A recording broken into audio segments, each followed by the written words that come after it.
about Lay Film Workshop a few days ago from a friend, and I am an inspiring young actress and filmmaker, and I've always wanted to be involved in the film industry, and so I figured this would be a great opportunity for me to come and learn. My name is Matthew Cuthbert. I'm here because I'm interested in film later on after I finish school. And I just wanted to get a more idea of what actually happens, what I would have to do to be a director or a screenwriter. Good morning everyone, my name is Trustin Limande. I'm from the National Film and Video Foundation. We are based in Houghton in Johannesburg.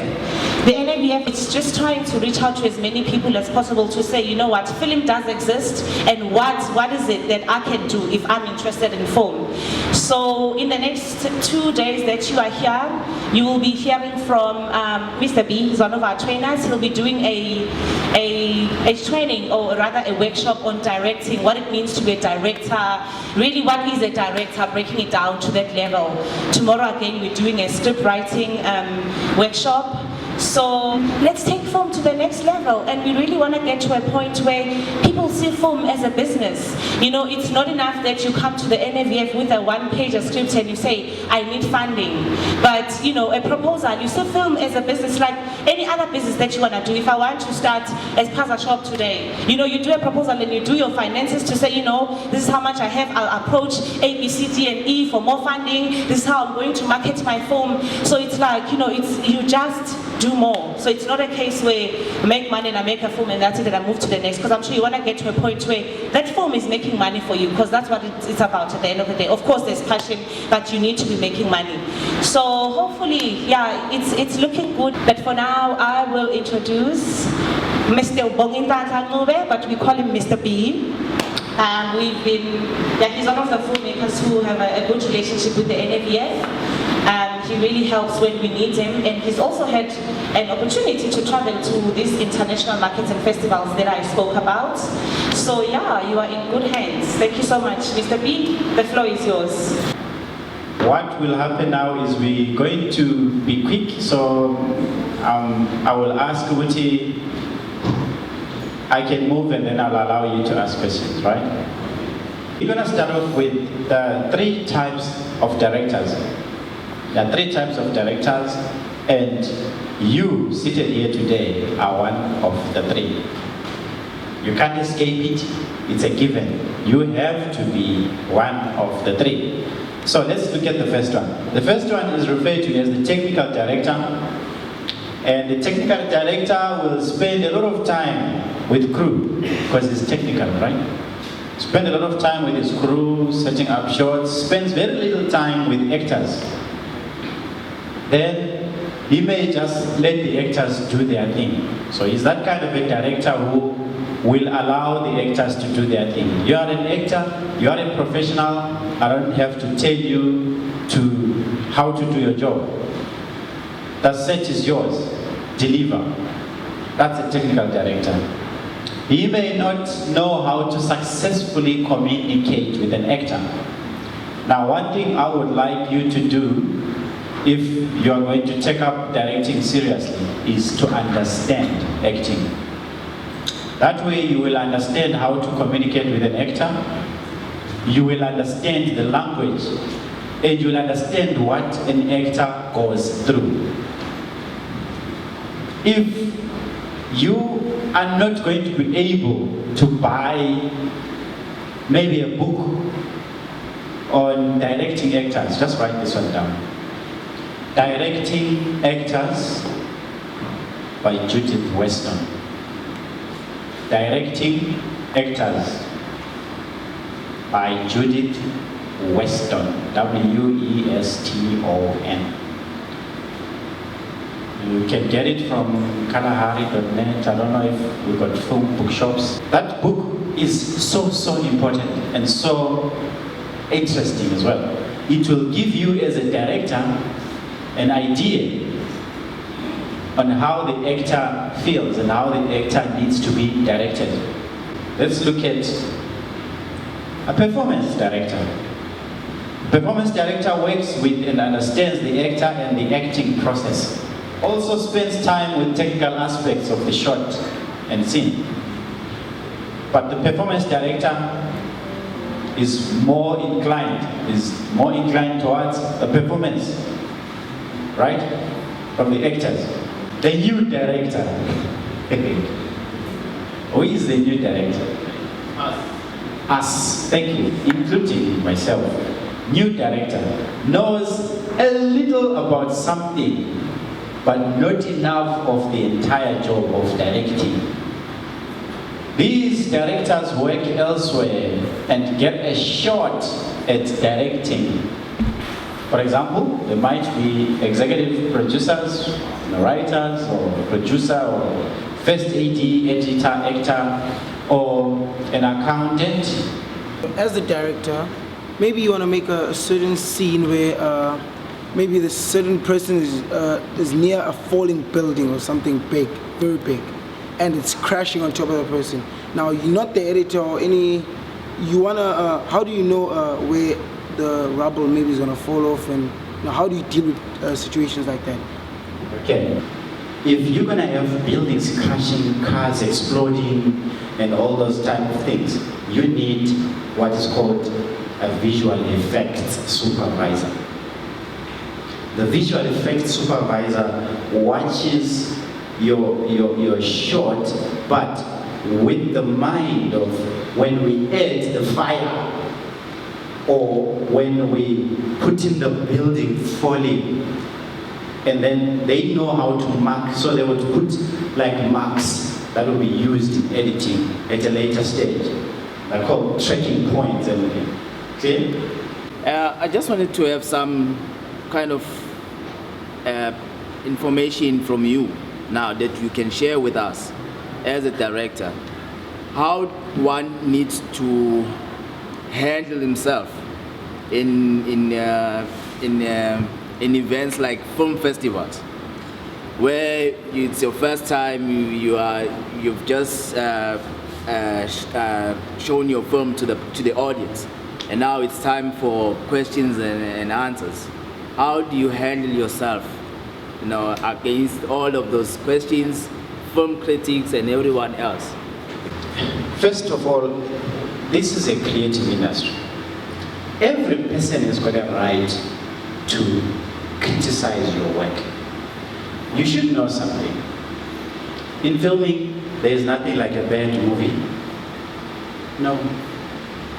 It's just a movie that is not according to your taste. How would you divide your time up in terms of percentage per stage? Percentage of time. Percentage of time. I get you. I know filmmakers will always have an edge to say, let's go and shoot. But if you don't invest time in planning your shoot, in getting the correct things you need for your shoot, in getting locations and permits, remember, the Durban Film Office, I'm sure it will assist you with getting permits to shoot.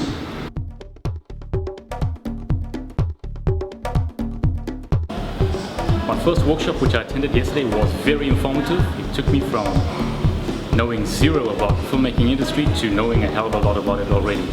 I intend attending many more workshops as they roll them out, and I know I'm going to learn a hell of a lot from it. This workshop will assist me in producing my first script, as we went through the role of a director as well as how to write our first screenplay. Okay. Good morning everybody and welcome. My name is Tony Monty. I head up the Durban Film Office, which is the department of the eThekwini municipality. For those of you who don't know, responsible for overseeing the development of the local film and television industry. We will be launching two very exciting new programs to support our emerging filmmakers in Durban, and I urge you to come along. You certainly want to hear the news. It's going to be very exciting. So, the Durban Film Art is a finance forum. It was set up to create a platform, a space, an opportunity for filmmakers to really be able to engage not only with national funders, financiers, sales agents and distributors, but international funders, financiers, and sales agents and distributors. In the research phase of setting up a film mart, one of the key challenges for African film makers, because I must point out that the film mart is an African market, and I'm going to explain a little bit now why we set it up as an African market. We didn't call it a Durban market or a South African market. But one of the key issues facing African filmmakers today is really access to markets. If you go to Europe and you do the festival and the market circuit in Europe, it really is as simple as hopping on a train, a plane, a bus from one city, from one country to the next. The access, the ability to be able to engage with the broader global film industry on the European continent, on the American continent, is quite different to what we experience on the African continent. So we saw the opportunity to really create a platform which would really bring the global market to Africa, to South Africa, and of course to Durban. And this is really what we have tried to create over the last 3 years. We've had tremendous successes with the market, and I'm going to explain exactly how the market works in a sec. Just in terms of the response, especially from the international industry. In fact, we've reached a stage this year where we have really officially been accepted by the global, call it festival and market calendar, as an official market on the African continent, and that's a very important thing. It's a very competitive calendar, the international calendar, and we have earned the respect of other markets and other festivals across the globe, and we're very pleased to have reached this point. Now that the city has agreed to fund the program for the next 3 years, we will see some really exciting new stuff happening in terms of the model, in terms of the different programs that currently exist in the 4-day market. I tried to register a company recently. Admittedly, it was an NPO. It cost us $4,000 and took 6 months. Now, there might be people sitting here who are independents, either screenwriters or maybe actors and actresses looking for work, and they're not yet a company. Can't your office do more to mentor people in this process of forming a company, so that the screenwriters, the actors, the producers and so on can be brought together and mentored by you to become a company? The challenge last year, we did a partnership program with Mzansi Magic, and it required the participants to have a registered company, and it was all wonderful up until the point that they asked the companies obviously to submit their documents, and then realized that some of the guys did not have registered companies, and we did actually assist them in registering their companies.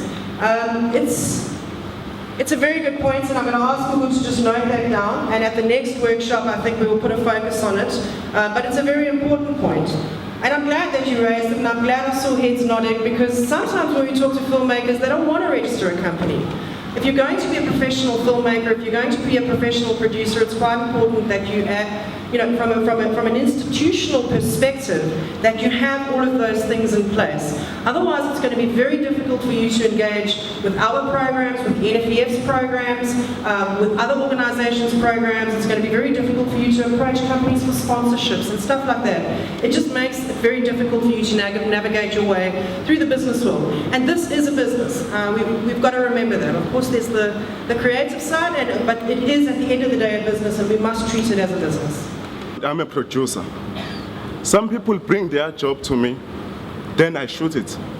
But if they bring it to you guys, it's not easy for it to qualify. So I don't know if maybe you can take a DVD that has already been shot, then change it so you can sponsor it. This can be in a really good camera. So if you are using this camera, you can show this work of this camera in a TV. I don't know, maybe if you can help us with that one. Recently, we now have a media room where my team will be on Friday afternoons watching all of your films, and they've already started, even though they're not in the media room yet. So please do bring your films. It's very important. We want to get to know you. We want to know what kind of content you are producing, and again, so that we can also see what help you, what assistance you might need, what other support you could, and to open that dialogue. So we welcome you to bring that through. We all met Mr. B yesterday. He conducted a workshop on what it is to be a director, what is a director, and so forth. And next to Mr. B is Wandile Molebati. I'm sure you know him from Intersections. He's also on Scheme, which will be screening later this afternoon, and he's currently on The Wild as well. So yes, she's like, oh wow. Yeah, saying those questions.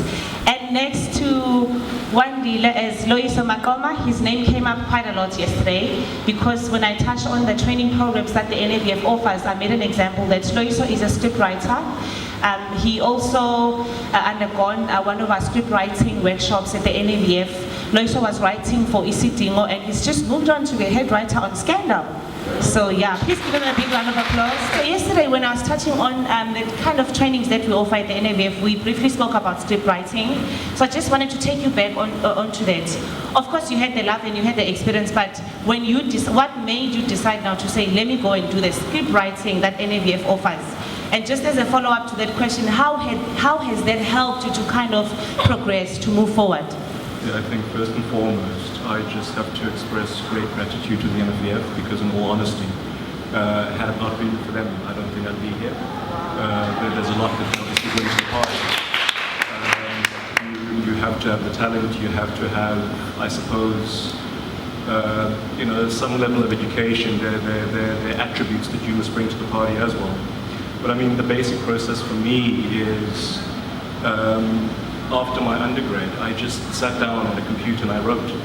I had a sense of what a script required because we consume film all the time, we consume television all the time. You know that there's stuff that you see on screen, you know people have dialogue, you know that there are locations. You probably have to kind of incorporate those things into a script. And I hadn't learned anything, I just sat down and I wrote. And I submitted that script to the NFVF. And obviously I wasn't delusional in thinking that they'd fund it. It was just me trying to find some way of breaking in. And I got called by them, and I was told very blatantly and very bluntly that, look, this obviously is not at a point where it's ready for any kind of production, but we see that you have talent. And that this program that do you want to be a novelist? Do you want to give it back through film? Do you want to, it's your choice. You can end up being a poet because a writer can be so many things. And I think I was just drawn to, film and television and telling stories through that medium. So in a sense, that's how it all began for me. When you get to a point where you know something's your purpose, guys, you do everything that is required for you to be the best that you can be at it. Okay, if you're not willing to put in the work, then I don't think that will result in any kind of success. Okay, so I was the kind of person that went out and got the books, I read the books. So when I got to the NFVF, the bar literally went from being here in terms of standard and quality to being right up here. It was a real challenge, and it almost was the kind of challenge that I needed. So that is the opportunity that you guys have as well, because the Spark program is still running. And I mean, the beauty about it also is the NFVF's interest in seeing people grow. Because I think I was on this program probably 2006, 2007. Today I teach it, okay? So those are the opportunities that are available to you guys as well, depending on how much you commit to it. You have to be committed. You have to have dedication. You have to be ambitious, okay? On the one level, you can be prepared by actually knowing the lines, like relating to the character and understanding what the preparation, which people tend to overlook. You need representation, You need to, there's a saying that says luck is actually just opportunity that needs preparation. That's all it is, you need to have an agent and you need to know when auditions are happening. And it might seem so simple and so basic, but like in Joburg, we have this huge casting agent. I think you guys might know her, Munir Lee. She was on Amstel Lager something. Class Act. She was on the Class Act. Now she's a huge agent. And what's great about being, I'm not with her, but anyway, what's great about being with Munir is that whenever there's an international film, whenever there's a series that's got a big budget, she gets the briefs first. So in Durban, a lot of people, because we went to Makufe a few months ago, and people are always saying that, yeah, but there's no agents for us here because all the work's in Joburg.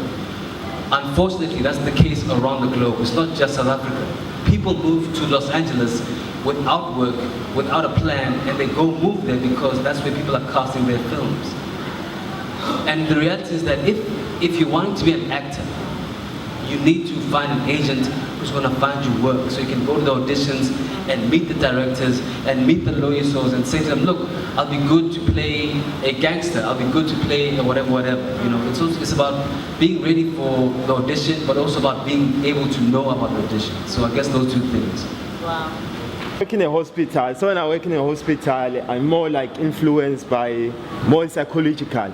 Anything like when I'm writing, I'll write more psychological, like the thing that is happening within my character, it's the character that causes it. More than like an external event, like somebody, the car will come and knock you out.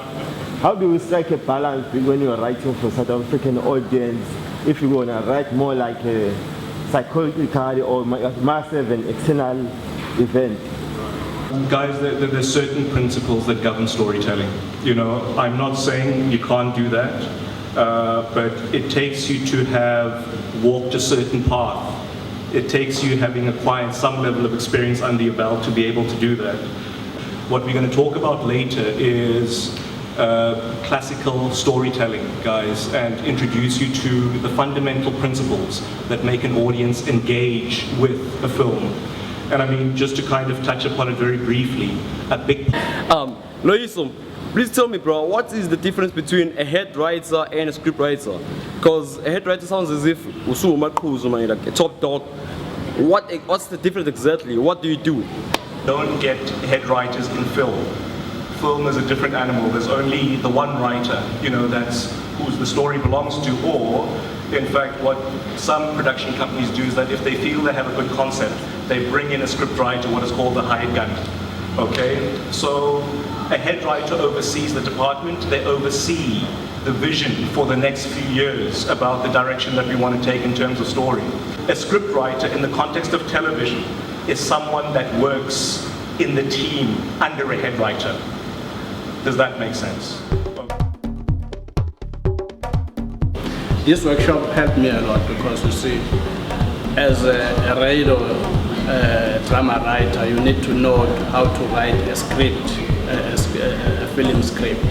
So it helped me a lot because Mr. B explained everything. But why I'm here is because I want to know how to produce, how to direct and produce the film. Because for me it will be easy because I'm already an established writer.